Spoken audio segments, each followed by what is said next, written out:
just want to remind you guys, I go by 2A on a budget, with the exception of 3 firearms that I have. Almost everything else I have is budget. My ammunition is budget. That's why I reload, because I'm cheap. But it's been over a year since I reminded everybody that I'm 2A on a budget. I'm not a precision shooter. I don't shoot in competition anymore. So basically I go out and have fun. I experiment with different things, find out what works. And in this 22 video, that's what I'm doing. So go out and have fun and try not to go broke. Thanks, guys. Okay, I'm changing out the scope. My cheapy no-name scope that has tons of parallax. It's not parallax adjustable. It's 3x9x40. And I bought this BSA Sweet 22. And as you can see, well, it's still loose. I'm doing a little bit of modification. I had to modify this mount here. I had to cut it out so the bolt will open. Let me zoom in a little bit. I can show you what I mean. These with the dovetailed sights, and you got to remember this is 50+ years old. Okay, let me get it. You see I put a notch in it. I have to have this scope back as far as possible. It's got a long length of pull, but I couldn't with this 4-screw mount. I had to notch this out right here, and it's a 22, so it's not going to have a lot of recoil, so you don't have to worry about the scope loosening up.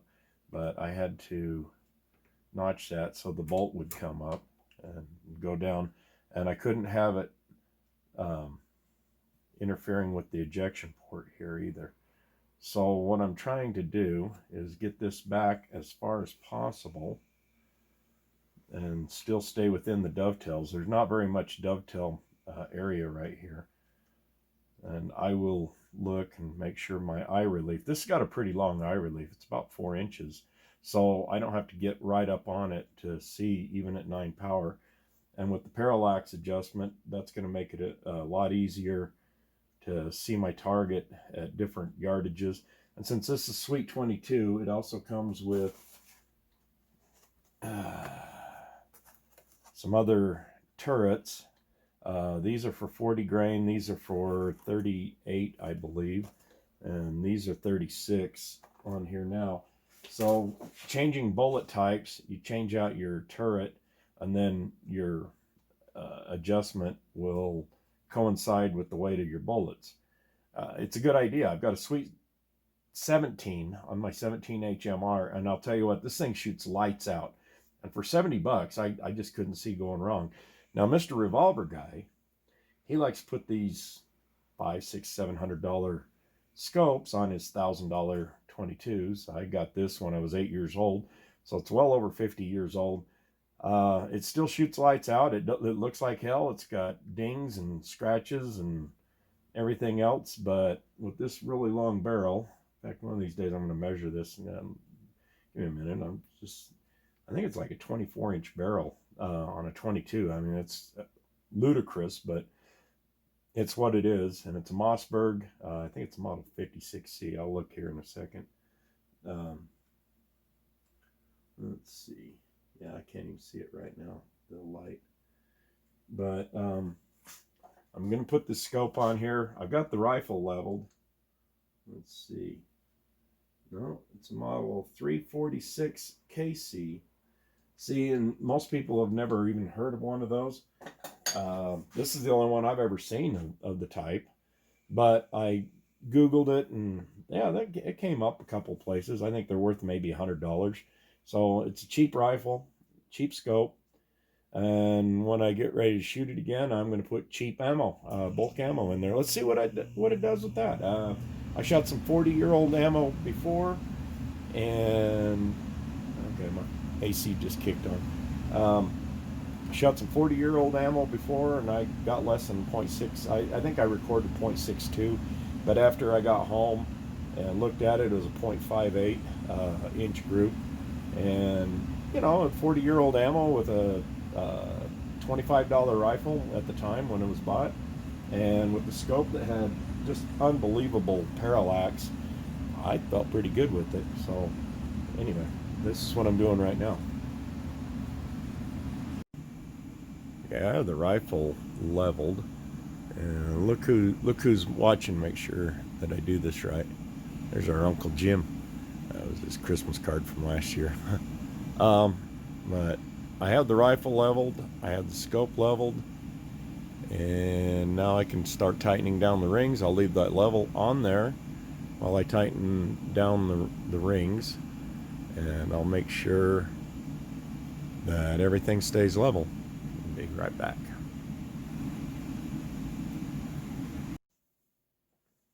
One of the little tricks I was taught a long time ago is take some feeler gauges. I got a 26 and an 18, so what, 34 thousandths. And get your scope rings equal on both sides as you're tightening them down. That one's a little bit loose, so this one will get a little bit more tightening. Not much. You're just trying to get these as level as possible. It'll keep you from having any distortion. Every set of rings is going to be different. These are the ones that came with the scope. Yeah, now we're pretty close. Now I can start cross tightening these, and I should be pretty close. I'll go the same amount on each one. I got a hair on me on my scope, and I'll keep checking it as I go, so I won't bore you with all that. But yeah, feeler gauges is something.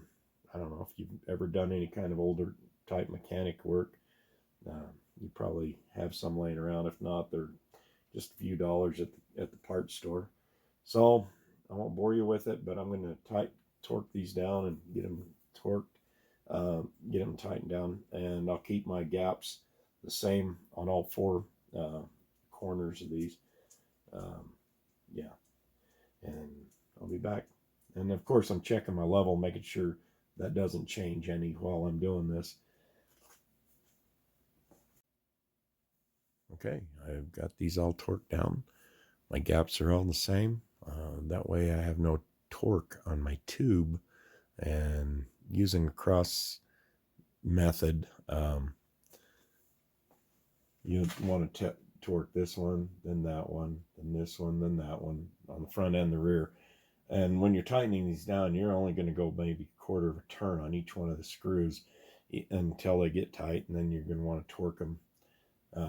That'll keep any twisting of your tube. A lot of people use lappers and things like that. I do it the old school way, and it's always seemed to work, and I've not had any problem. This has got really tactile clicks on it, and the parallax, just the adjustable objective, is just really smooth, and it goes all the way down to 15 yards.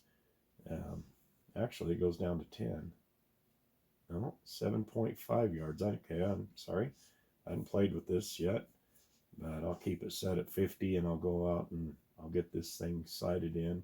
I can't bore sight it. You have to take the action completely out of the stock to get the back part of the bolt, or to get the bolt out. You have to take this dovetail out. It's kind of a pain in the butt, but you got to remember this thing was made almost 60 years ago, so over 50 years ago. But I don't have any interference with my bolt. The scope is level, the rifle's level. I've got clearance here on my sight. I could take the sight out, but this is a pretty good size objective, and I could take the old leaf out from the scope if I wanted to, but I've got clearance there. I checked it with a feeler gauge, and yeah, I've got, believe it or not, around 8 thousandths of an inch clearance there. So that's not going to interfere with the scope. My magnification is very smooth. I mean, that is just really, I like that. Don't need a long throw lever to throw it and everything else. You can do this. For goodness sakes, it's a 22. So my mounts are torqued. My upper mounts are torqued. This is all ready to go. Everything's level. So I'm going to hopefully get out to the range soon and get this zeroed in. Let's see what I can do with some cheap ammo and see if we can answer Mr. Revolver Guy with all of the great groups that he's turning in. Of course, like I say, he's shooting some very expensive rifles. He's got some very expensive scopes. He's using some almost unobtainium ammunition. Around here, just to find bulk 22 ammunition is next to impossible, not to mention all the high dollar stuff. So we're going to just use the cheap stuff, unless for some reason I get some Lapua Center X, Unicorn brings it in, or maybe I look underneath a rainbow and find some Ely match, but for right now that's just not happening. Anyway, I just wanted to kind of give you something what I'm doing on my day off. This is one of numerous projects I've got going on. In my last video when I was showing the stacker, the turret head stacker, and or in a previous video when I was showing the turret head stacker and the turret wrench that Loads of Bacon sent me from the Reloaders Network. My bench is total disaster. I said I've got like 6 projects going on. This is one of them.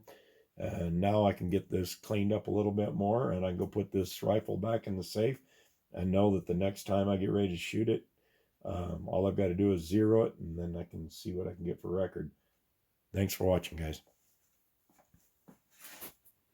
Oh, you are so pretty. Yes, you are. I've waited for you so long. So cute. What? I got some primers. Hey, you can get primers if you know when to look and how to look and where to look. Okay, so where I live, I got these. Well, I got these, the Federal Magnums and the small pistol CCIs at Sportsman's Warehouse. Order it online, in-store pickup. Hey, $23.99 for 1,000 each. And my friend Dead Horse, he picked these up at one of our oldest sporting goods stores in Salt Lake. $34.95. $23.99. Somebody's gouging maybe, but I'm grateful for Dead Horse for getting those for me, and I'll put them to good use. You know, I mean, Winchesters, nothing wrong with those. CCIs, pretty much speak for themselves. And almost every Magnum that I shoot, I prefer the Federals. I get really good ignition, good clean burn with them, and I've been using them for decades, and so I'll keep using them. Thanks, guys. Yeah, I was just wondering, what's better than a 33 round happy stick? 2 33 round happy sticks. And these are all loaded up. I'm getting ready to go do a little bit more PC9 work. Hey, Classic Firearms had these for $12.99. They're Korean. RWB. Yeah, made in Korea. Anyway, $12.99. They're metal reinforced lips, just like a Glock mag. Hey, I don't think the PC9 will know the difference. Thanks, guys.